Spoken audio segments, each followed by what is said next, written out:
Kelahiran Nabi Muhammad telah dikabarkan dengan detail pada kitab-kitab sebelumnya, termasuk bagi umat Yahudi. Senin, 12 Rabiul Awal tahun Gajah atau 570 M, merupakan hari penting bagi umat manusia, sebab pada saat itulah Nabi akhir zaman lahir. Namun siapa sangka, di tengah kegembiraan penduduk Makkah karena Nabi Agung itu berasal dari golongan mereka, ada seorang Yahudi yang merasa sangat kecewa hingga pingsan melihat kehadiran sosok yang selama ini dinantinya. Dikisahkan, dulu ada seorang Yahudi tinggal di Makkah untuk berdagang. Saat malam dilahirkannya Nabi Muhammad, ia bertanya kepada sekelompok masyarakat yang sedang berkumpul, "Wahai kaum Quraisy, apakah kalian mendengar ada bayi dilahirkan malam ini?" "Kami tidak tahu," jawab mereka. "Baiklah kalau begitu, aku cuma ingin memberitahu, malam ini akan lahir Nabi umat terakhir. Ciri-cirinya, di antara dua belikatnya ada tanda yang memiliki bulu-bulu rambut yang tersusun seperti bulu tengkuk kuda. Ia juga tidak menyusu selama 2 malam karena mulutnya ditahan oleh jin ifrit." Orang-orang tidak mengerti maksud Yahudi tadi. Mereka pun bubar dengan perasaan bingung. Sepulangnya di rumah masing-masing, mereka menceritakan apa yang baru saja disampaikan Yahudi. Hingga kemudian mereka mendengar bahwa saat ini Abdullah telah memiliki putra yang baru saja lahir. Ia menamainya Muhammad. Kabar kelahiran ini pun segera disampaikan kepada si Yahudi tadi. Mendengar hal itu, ia mengajak orang-orang mendatangi rumah Abdullah untuk memastikan kebenaran informasi. "Ayo, kita bersama-sama ke rumah Abdullah," serunya. Sesampainya di rumah Abdullah, mereka masuk dan melihat istrinya, Aminah. "Tolong perlihatkan putramu," pinta Yahudi. Begitu bayi dikeluarkan, si Yahudi membuka punggungnya dan melihat tanda kenabian. Seketika ia tak sadarkan diri. Begitu sudah siuman, orang-orang heran dan menanyainya, apa yang sebenarnya terjadi. "Demi Allah, telah lenyap kenabian dari Bani Israel. Bergembiralah, kalian beruntung karena bayi ini adalah Nabi akhir zaman. Ia akan memiliki kekuasaan dan semua orang dari timur hingga barat mengetahuinya." Riwayat ini disampaikan oleh Abu Abdillah An-Naisaburi dalam Al-Mustadrak, Al-Sahihain, 2009 Juz 2, halaman 257. Prediksi umat Yahudi atas kelahiran Nabi Muhammad.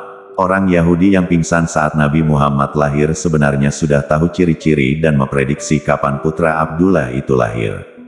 Sebab, ciri-ciri cucu Abdul Muthalib itu sudah disebutkan dalam Taurat, kitab suci Yahudi. Bahkan, saking yakinnya, setiap kali melakukan pertempuran melawan musuh, umat Yahudi akan bertawasul kepada Nabi yang sudah dijanjikan itu, dan terbukti mereka diberi kekuatan untuk memukul mundur lawan. Dalam beberapa riwayat disebutkan redaksi tawasul yang dibacakan umat Yahudi untuk memenangkan pertempuran. Salah satunya adalah penjelasan Ibnu Abbas yang dikutip Imam Al-Qurtubi dalam tafsirnya sebagai berikut. Dahulu, Yahudi Bani Khaybar sering bertempur melawan Bani Ghatfan. Jika perang berkecamuk, lalu Bani Khaybar tercerai-berai, mereka berdoa seperti ini, "Inna nasaluka bihakin nabiyil umiyil lazi wa atana antukrijahul lana fi akhiris zaman ila antansurana." Ya Allah, kami memohon kepadamu melalui kebenaran Nabi Umi yang engkau janjikan kepada kami diutus pada akhir zaman, sehingga berkatnya engkau bantu kami mengalahkan mereka. Yahudi Bani Khaybar setiap kali berperang, selalu berdoa seperti itu dan akhirnya mereka berhasil mengalahkan satuan tentara Bani Ghatfan. Kemudian Allah SWT menurunkan ayat, mereka itu sebelumnya memohon kemenangan atas orang-orang kafir, maksudnya lewat tawasul dengan Muhai Muhammad, hingga akhir ayat, kemudian mereka mengingkarinya maka laknatullah jatuh mengenai orang-orang kafir. Imam Al-Qurtubi, Al-Jami' li Ahkamil Quran, 2019, Juz I, halaman 22. Dalam riwayat di atas dijelaskan bahwa semula umat Yahudi mengimani Nabi Muhammad sebelum lahir, tapi kemudian mereka mengingkarinya setelah Nabi terakhir itu muncul.